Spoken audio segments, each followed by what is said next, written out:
So I have a question for you. Sure. Problem number two, Paul. I see that I have all this points on my planes, right? Yeah. And I have to come up with vectors in order to continue with the thing. So to me, and this is a question that we all have yesterday in our review. Okay. We suppose what we learned in the past is that we just have to graph those 3 points, 6.600, 0, 0, and get a unit vector. And the way that we do that is we do like if we name it PQR, PQ, and PR, get that, do the cross product, and get the parameter. Is that a parameterization or is that just the vector and IJK? Okay, so I could tell you've got a lot of good ideas, but it's kind of a little bit mixed up. Okay. Okay. So let's put it this way. Let me clarify a couple things.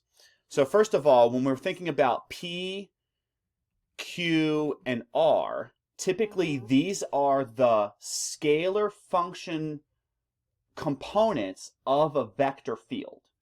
Okay. So if you have a vector field, the best way to think about a vector field is like, think of like if you stand out in the quad at your college and like the wind blows over the grass.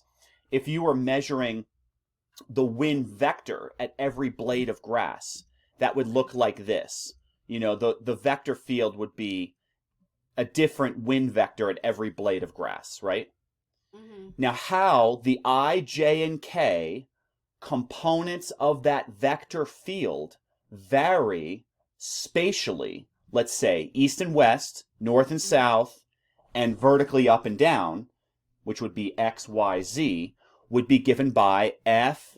So this is the vector field of, let's say, Mhm. x, y, z is p, and this is a function of x, y, and z in the I hat direction, Uh-huh. plus q also could be a function of x, y, z in the j hat direction, and then the same thing with r. Mhm. Now, the reason I mention this to you is because, oh, sorry, that's k. That's okay. Um, so the reason I mention this to you is because typically with a vector field, you want to do one of two or three types of integrals. If you have a vector field, you either want to do, let's say, a line integral, so an integral along a path. Now, Mhm. if you think back to physics, the Mhm. interpretation of that would be work Uh-huh. along, sorry, that's an A, along the path, right? Mhm. Because typically we think of F dot dr. Mhm. Okay, so if F is not just a vector field, let's say it's like a force field, and Mhm. you want to go from point A to point B, then Uh-huh. you can calculate the scalar value of the work. The SI units Mhm. are joules, but Mhm. then dr is tangent to this path. It's a differential element tangent to this path. Now Okay. that's one type of integral. Another type of integral you can do with vector fields is you can do the divergence, or you Mhm. can do the curl. Those are most traditionally what we do with vector fields. Now, Mhm. by the way, let me go to board 6. Okay, Mhm. what's labeled doc page 1, right? From your PDF. But anyway, what I was saying is, remember what the divergence of a vector field looks like? It's the So it's the dot product of the gradient vector with the moving back. vector field. So that would Uh-huh. be partial partial x, comma partial partial y, comma partial partial z dot product Started with F. with, p q r. And by the way, I Mhm. use the notation here where this is like the x, y, and z components of this Mhm. vector, right? Okay, so you typically call this the divergence of the vector field f. Uh-huh. Okay? All right. Then the curl is what? It's not going to be the dot product, but the what? The cross The product, curl right? is the cross product of the. Right. And it's going to be almost exactly the same as this. Let me see if I can copy all this. Muted, right? Oh, sorry. Yeah, I was muted there for a second. Excuse me. Um, so what I was saying is, what's the curl? The curl is not the dot product, but Is the cross product. the cross product. You said that. And it's going to be almost exactly the same, Mm-hmm. except, darn it, come on. I'm trying to save myself some writing. This is not the... Yeah, I'm trying to bring it down. Hang on. Why is it not bringing down? Hang on, one more time. Ah, there it goes. Okay. So instead of just dot product here, we're just going to do cross product, right? Okay. So it's just the cross product of those two. Mhm. Okay, now the reason I bring this up is because what I was just overhearing you saying there is that you were describing out loud probably either doing a divergence problem or a curl problem. Okay? Because it turns out that, so how do we say this? If you're doing a line integral, let me go back to page 1 in terms of the document. If you're doing a line integral, as I already described, you typically do need to parameterize along this curve. Because this curve C, so let me write this down. The curve C path is best found by parameterization. Parameterization. Okay? So that's something important. So in other words, even though the curve C, so in other words, you would typically integrate this on a curve C, right? Well, the curve C could be some crazy curve. Well, you need to get that as a function of, typically we call it t only, right? So it's, you want C as a function of t. But once you have that, in other words, you have C parameterized, then you can plug the x and y and z components of the parameterization into f and then just get an integral with respect to t only. So it'll be a single integral. And then the reason you want to do that is because, think about this. F, the vector field, would only exist on this curve if you want to calculate the work on that curve.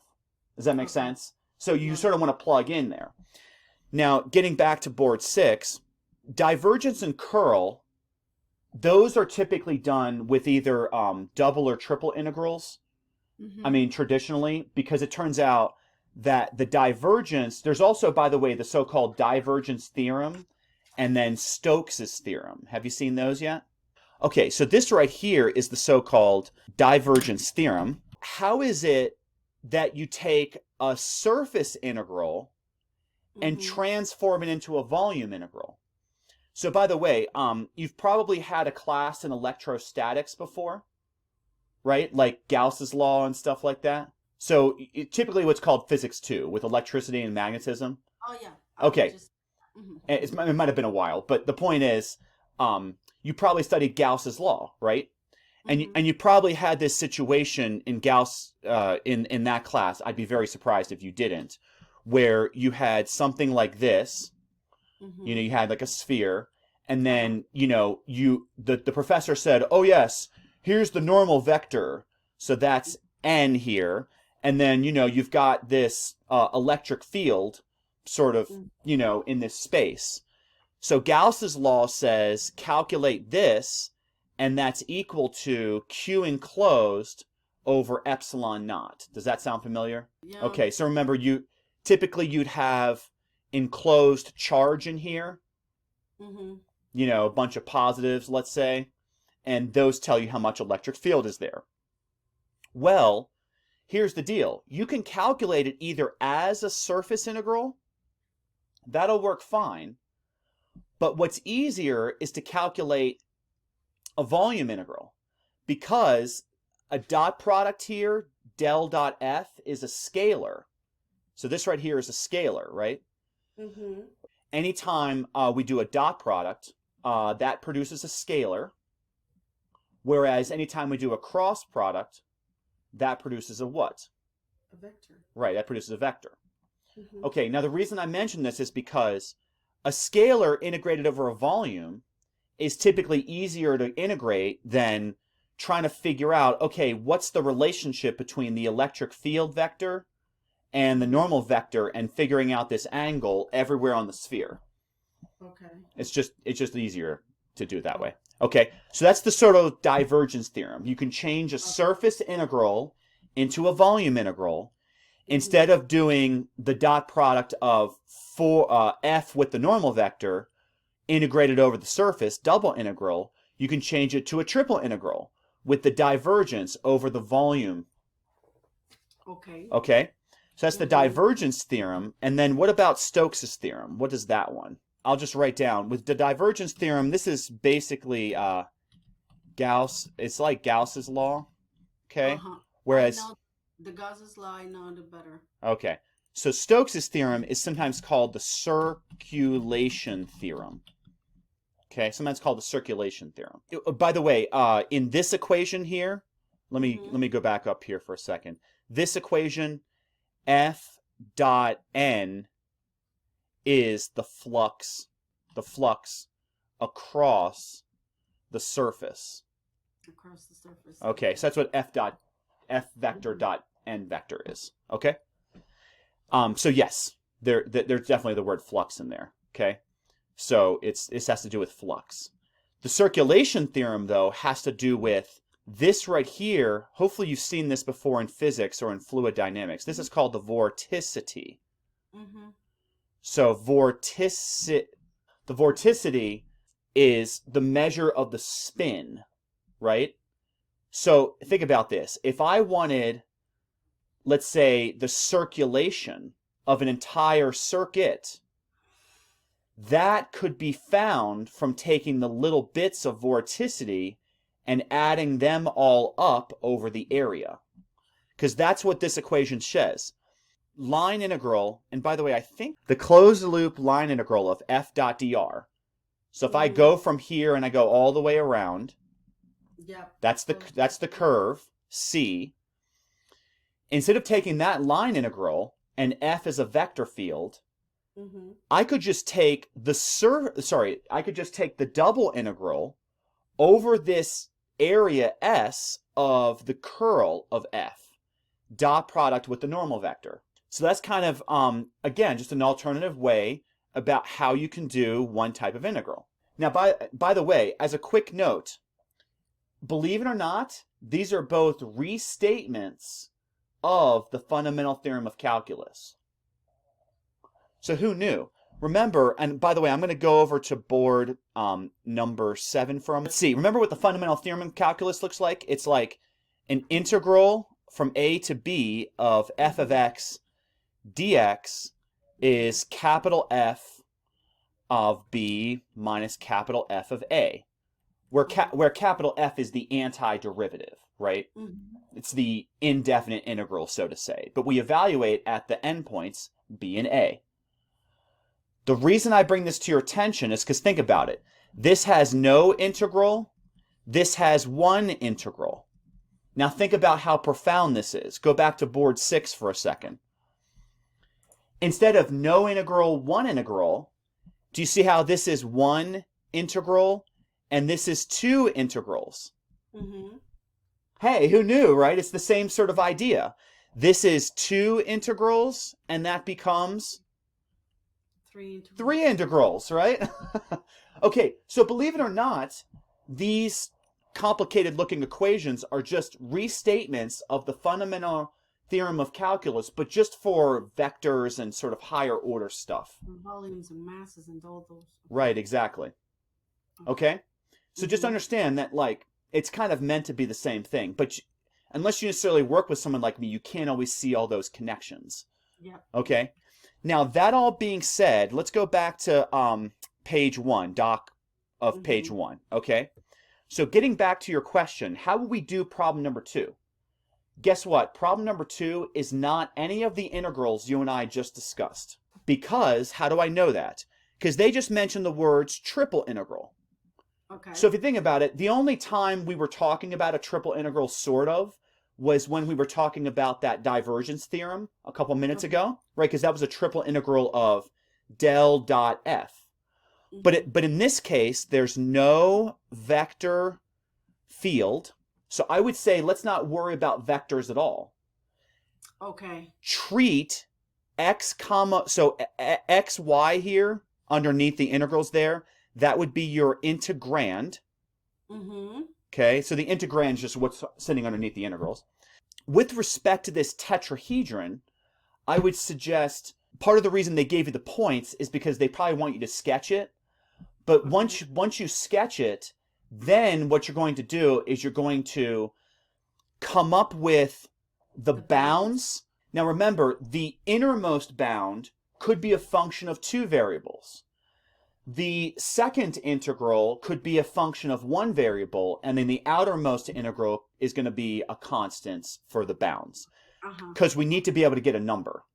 Now, by the way, whenever possible, I recommend that dv. So this is the Mm-hmm. volume differential element, right? Okay. Yeah. Takes the same role as in calculus 1, takes the same role as dx, right? So Yes. remember, dx is like, That's another question that I sure, don't know how to set up our DVs. Like, right, um, if we have DV, how do I know that I have to start? Well, it depends of the bounds, I guess, right? If I have my sure, bounds are C's or Y's or X, or my X's are yeah, 0 to 3, that's the last one that I'm going to integrate. yes, If I have 0 to pi, then the second, and if the other one, if I have like a whole freaking yeah, horrible thing to develop, yeah. then I have to do that there. Understand. I totally understand the question. Totally valid. A lot of people have struggled with this, and even after teaching this class before, like I've really had to be super careful. So let's So put it, what I saw that they do when they develop this integral is that they put x over 6, then 10 over or y over 10 and z over 2. I understand it, but then we put all this equal to 1. So then what I do is that I come up first with c to get what if it goes, or if it yes. goes only from 0 to c, or do I have to develop all that x, y, x over 6, y over 10, and 2 over c to get c, the bounds of c, to get the bounds of x and the bounds of y? Am I explaining myself okay? I mean, I think I understand the question, but let me proceed with this part, and then I'll be able to answer your question. And then, Mhm. but I will address the bounds here in just a second, and I'll do that on the next board because we're going to run out of space here real quick. But what I was going to say is dv. I usually recommend if in some sense you either have the choice or you can make it work this way, set up dv as dz, dy, dx. Now, the Okay. reason I recommend in that reverse alphabetical order is Okay. because your last integral will be in terms of x. Now, if your last integral is in terms of x, it's going to look like a calculus 1 integral. Uh-huh. Not a calculus 2 integral, because hopefully you're not doing integration by parts. Back to your earlier question. By the way, if you do set it up in this order, dz, dy, dx, if dv is dz, dy, dx, then when you've got your triple integral here, and let's suppose this is some function of x and y, right? Which that other one was. Mm-hmm. If you've got dz, dy, dx in that order, then think about this. The innermost integral could be z lower equals some, let's call it g. Some function of x and y, Mm-hmm. g1, and let's call z upper some other function of x X and and y mm-hmm. in general. Now, it might be simpler, but in Mm-hmm. general, it could be as complicated as that. Okay. As I was kind of mentioning out loud a moment ago, the other two integrals could be as complicated as y lower could be some function of x, and then y upper could be some function of x as well. And then lastly, x lower has to be some Mm-hmm. constant, and x upper has to be a different constant, because otherwise you won't get a number out of this. Mm-hmm. Mm-hmm. Now, that's what I'm going to recommend we do set this up as. Is that I am like, dang it. Yeah. Like, Well, when I have. sometimes. Integration by parts should only. Okay, so let me address that question because you've asked about it a couple times. It's fine. Okay. So let's address this question. Integration by parts. And the question is when to use. So I would recommend just kind of knowing this. Integration by parts is used when there are two classes of functions multiplied by each other in the integration. Okay, so that's what I know that if I have a summation or if I have a subtraction, I can do divide them both of them. Well, not divide them, just separate them and do and work the integrals separate, right? yeah, that's exactly right. So I'm just going to abbreviate integration by parts IBP. In a case like this, I would use integration by parts. You see how if you have x times e to the x, this right here is a polynomial. This right here is an exponential function. They're two different classes. This is the key word. Classes of functions, two different types of functions. Another example I would use integration by parts would be the integral of ln x times dx. Because think about this. This right here is a log function. And then dx is technically 1 times dx. So that's technically still a polynomial. So since there are, again, two different classes of functions multiplied by each other, I would use integration by parts. In the problem that you asked about here, problem number 2 with the tetrahedron, we're just going to get polynomials. Do you need to use integration by parts if you just have polynomials? No, you do not. Okay, you can just use regular sort of polynomial integration. Is that okay? I'm going to recommend a couple steps. So let me write out a couple steps and then we'll go into the next board. So the steps I would recommend is number 1, let's think about a sketch. Number 2, let's think about bounds. So this will get to your earlier question as well. Number 3, then let's think about integration. And then we do integration, then we get to the solve. Okay? So I'm going to recommend we go in this order. Okay, so let's do the sketch first. So think about this. You've got x, y, and z. So we're going to be in the first octant. The first octant. So that's when x and y and z are all positive. So let me write this down. Sketch the tetrahedron in the first octant of 3D space because x, y, and z are all positive. Okay. If that's the case, then let's do a little sketch here. Okay, so let's let this be the x-axis. Okay, and then let's see. Let's let this be the y-axis, and then let's let this be the z-axis. Okay. Okay, so plus y plus, oops, that's a plus. Come on, plus. There we go, plus z. Okay, so think about the tetrahedron. We were told that it's 0, 0, 6, 0. Okay, so 0, 0 is the first point. 0, 0, 0. Then we've got out here 6 units. 1, 2, 3, 4, 5, 6. Oops, sorry. 6 right there. So that's this point. That's 6, 0, 0. Then we've got we got 2 more points at 10 and at 2. So 10 is going to be way out here. 1, 2, 3, 4, 5, 6, 7, 8, 9, 10 for y. So this is 0, 10, 0. And then we're going to have on the z-axis just a 2. So 1, 2. So right there, this is 0, 0, 2. See how I got this? Yes. And then also, I want to sketch in the tetrahedron. So it should look like this as a 3-dimensional. Keep in mind, this is not a pyramid, right? But it's some sort of a shape. Now that we have this sketched, think about this.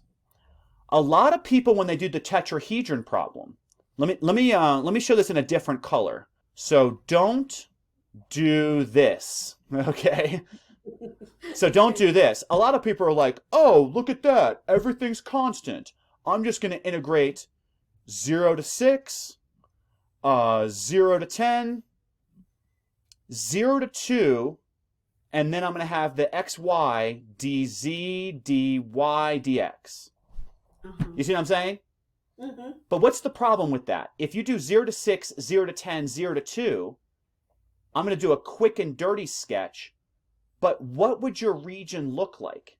Your region would look like a rectangular prism.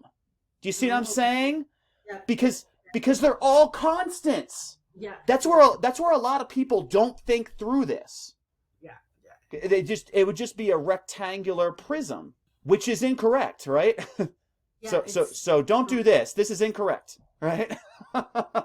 So just understand that we can only allow for one of our sets of bounds to be constant. Now, by the way, the one set of bounds that I want to be constant, let's let it be x. We already discussed that a few minutes ago, right?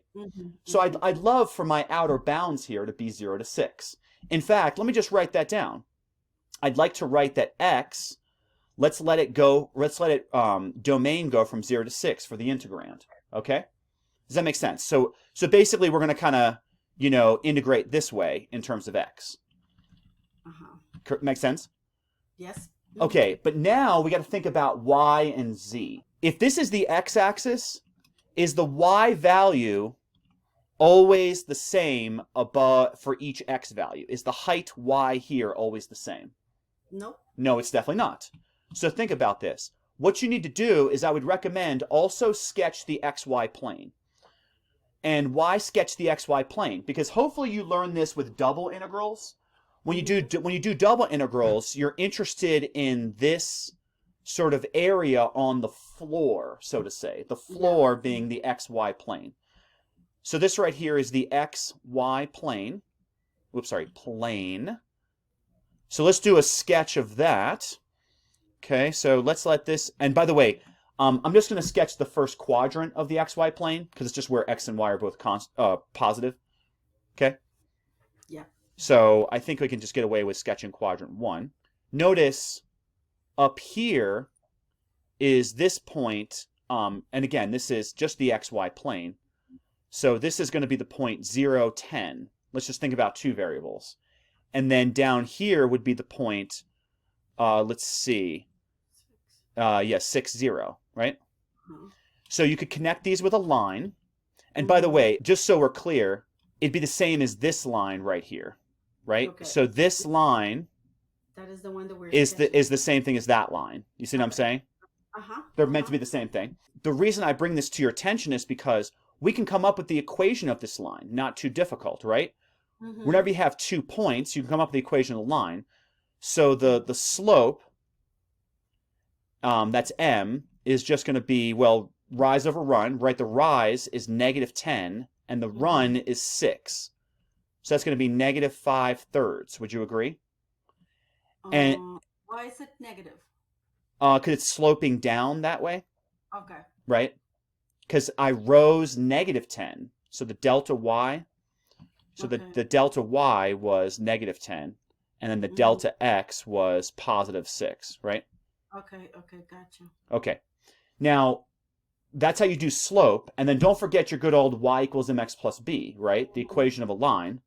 So this is m, the slope, but you see that the y-intercept is equal to 10.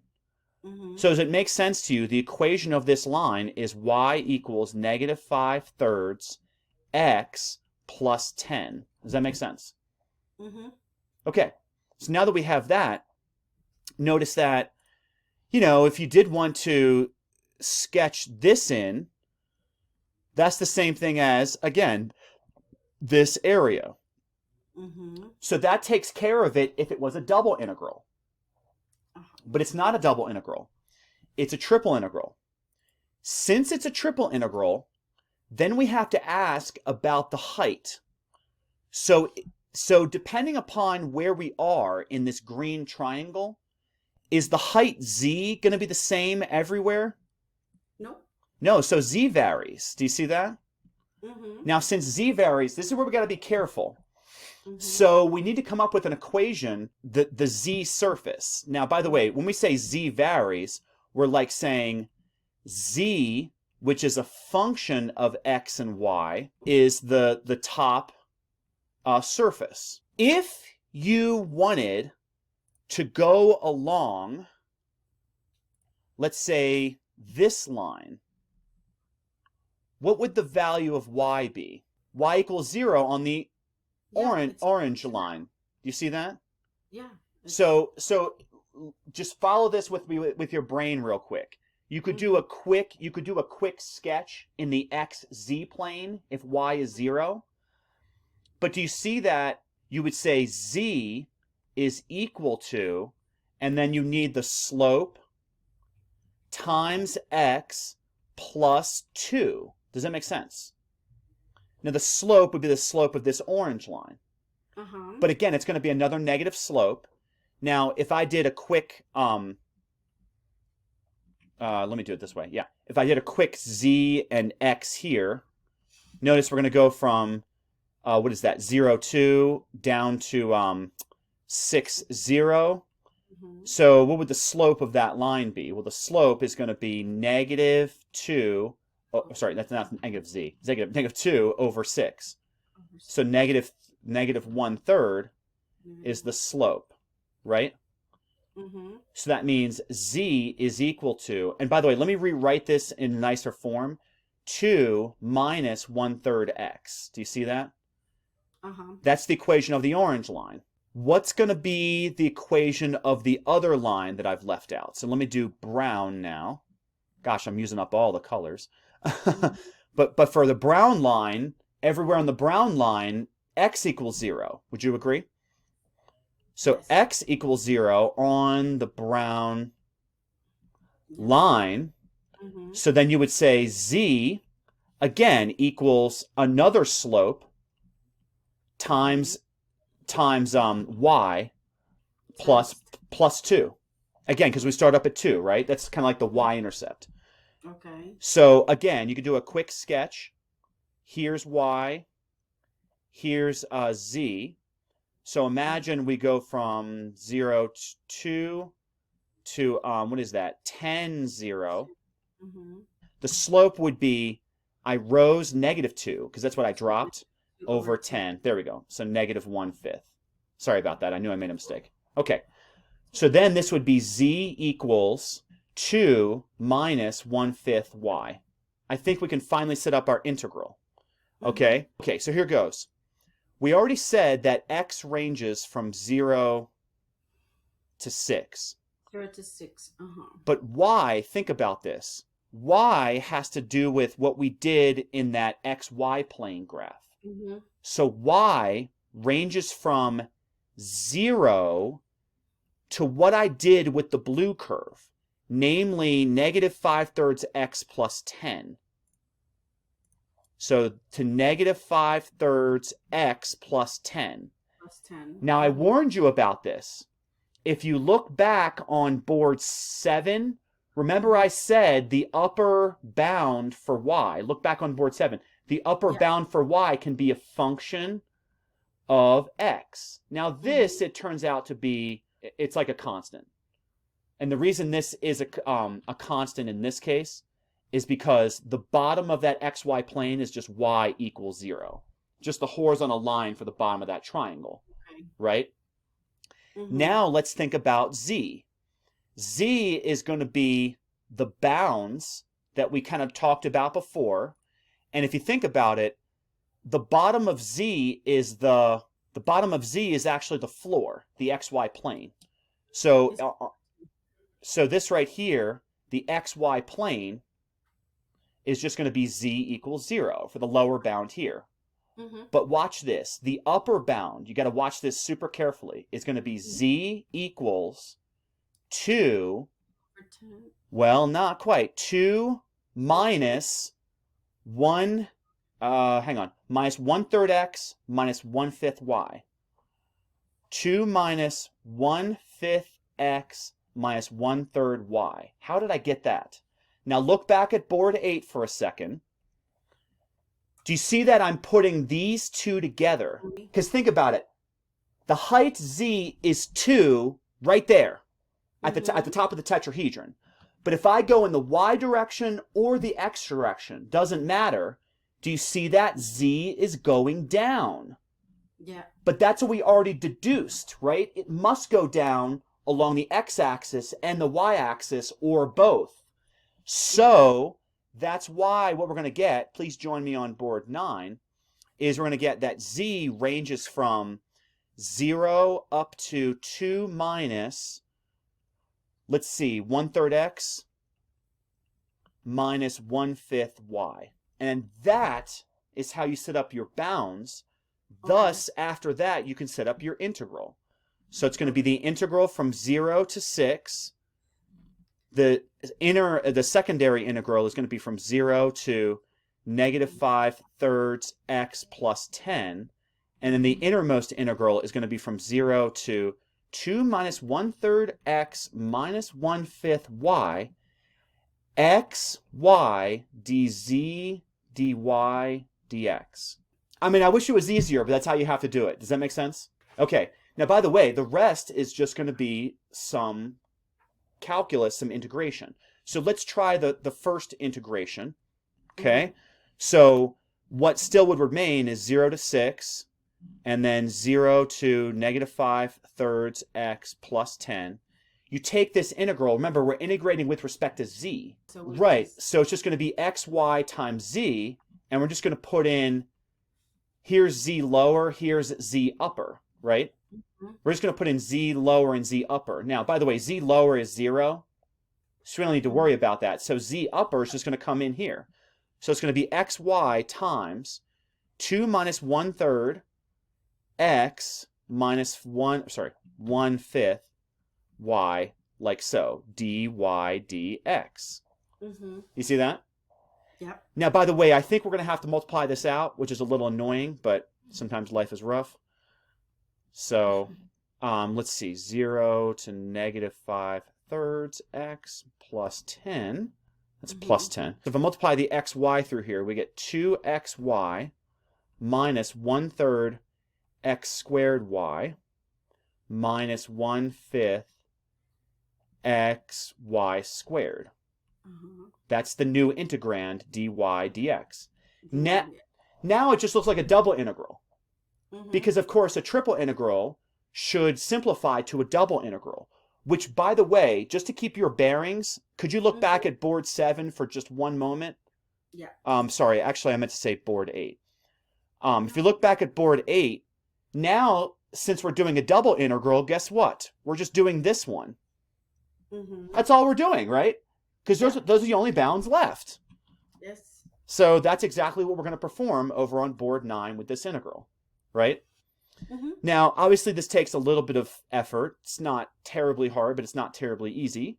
Then let's think about how we're going to do this. We need to take an integral with respect to y next. Now, you got to be careful. X you think of as a constant. So I think we're still going to end up with the 0 to 6. Then we're going to have here, so we're integrating with respect to y. So it's going to be 2xy squared. But remember, it's y squared over 2. So I think it'll actually be xy squared. Make sure you understand that. Because I go y squared with a 1/2 in front. Let's see. The next one also integrates to y squared, but it's going to be a 1/2 in front. This will be -1/6 x squared. There we go. X squared, y squared. And then finally, on the last term, it's going to be minus 1 over, I think, 15 xy cubed, because it went 1 power high reciprocal new power. I totally missed that. Okay. And then we've still got dx here. But then now we're plugging in these bounds. Y upper is what we've had here before, -5/3 x plus 10. And then the lower bound is 0. It's 0. Okay? So I always like plugging in 0 to a polynomial because I essentially don't have to do it. But then I have to plug in this line, -5/3 x plus 10, everywhere I see y. Which is a little annoying, but we have to do it. But you know what? I would web work develop the whole problem. It is more confusing than helping us to understand what we're doing. Oh, really? That they put the to and from, and then you get the 2x multiply by 1/3 x to the power of 2 y, the parentheses, then the y is outside, then you put again 2 over x y x multiplied by minus 1/5 Mm-hmm. over y to the power 2. It is just a whole mess, and It's a I'm like, mess, yeah. what are they doing this is just a Right, simple multiplication and adding the the powers, and that's it. right, So I just get confused with that, and I get confused with the substitution. But right, right. No, totally, I understand. Um, so, I mean, hopefully I've tried to just make myself clear about just walking through the steps. the correct answer says is 60. 60 for the answer? So indeed, the integral of this function is 60. Remember, this is a triple integral, and the integrand was x times y. And remember, this is not an area under a curve.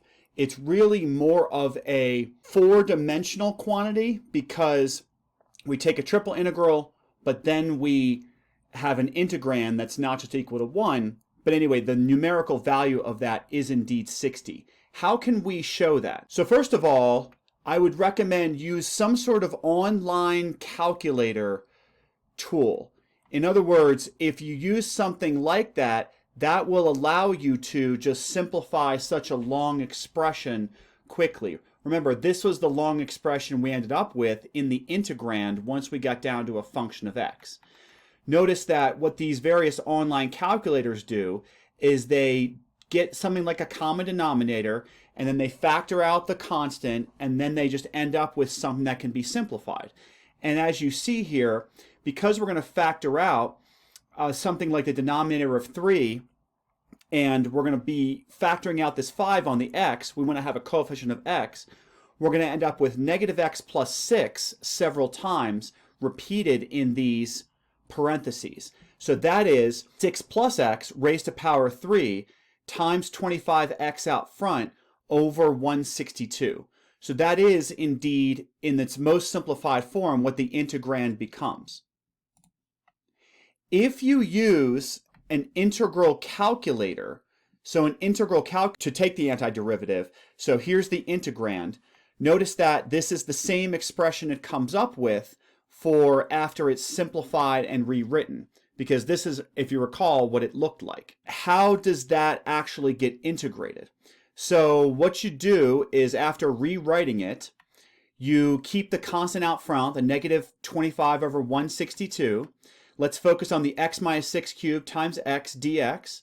Let's set u equal to x minus 6, then du is dx.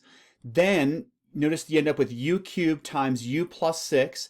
This is a classic end of Calculus 1, beginning of Calculus 2 problem, where you need to distribute the u's and then integrate. So we're going to integrate u to the 4th, getting u to the 5th over 5. We're going to integrate u to the 3rd, getting u to the 4th over 4. Then we're going to multiply by that constant 6 and reassemble. So once we have u to the 5th over 5 plus 3 halves u to the 4th, let u equal x minus 6. And so you end up with this for the antiderivative, okay? And then this antiderivative, if you like, can be even written with a common denominator of 342. So we end up with, for the true antiderivative, negative 5 times x minus 6 to the 4th power times 2x plus 3 over 324 plus the constant. If we're actually going to evaluate this as a definite integral, we go 0 to 6. So 0 is x's lower bound, 6 is its upper bound. So if I plug in 0 to this, well, it's actually going to be just 0 because all the terms have x's in them, even with this term. But then if I plug in 6, it turns out we do get the value of 60. Okay, so the graph confirms this from 0 to 6. This area is about 60 units. Hopefully you can see that. Now, could you in fact multiply out the polynomial? So that is what's shown here. You could take this same polynomial that we had before and just multiply it out. Now, we'd want to use the binomial theorem a couple different times here, and the terms are not so easy, but we get all these terms. So we get quartic terms, that's power 4, cubic terms, that's power 3, quadratic terms, it's power 2, and then even a linear term, which is x to the power 1. So you'll notice that here in this simplification calculator, any terms that are quartic are kind of in this blue color. Any terms that are cubic are in this green color. Quadratic terms are in red. And then finally, linear terms, that's x to the power 1, are in purple. And so you get this.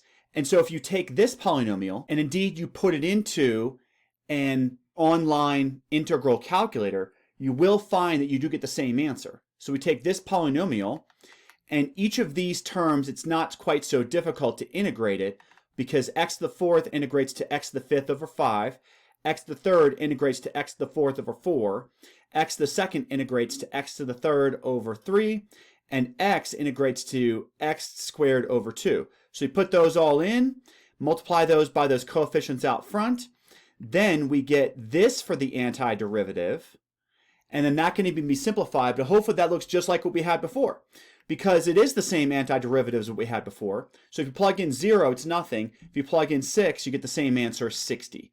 And again, just the same integral shown here, same area under the curve, so that's going to be 60 units. So indeed, the answer to this problem is 60 for this integral, this triple integral in this problem. I hope that makes sense. Thank you very much for watching High Peak Education. Please smash that like button if you enjoy this content. Please share this content with those in your network to grow the channel. Social media links are down in the description, and we put timestamps and lots of other playlists, lots of things for you to see on this channel. So I look forward to seeing you in the next video.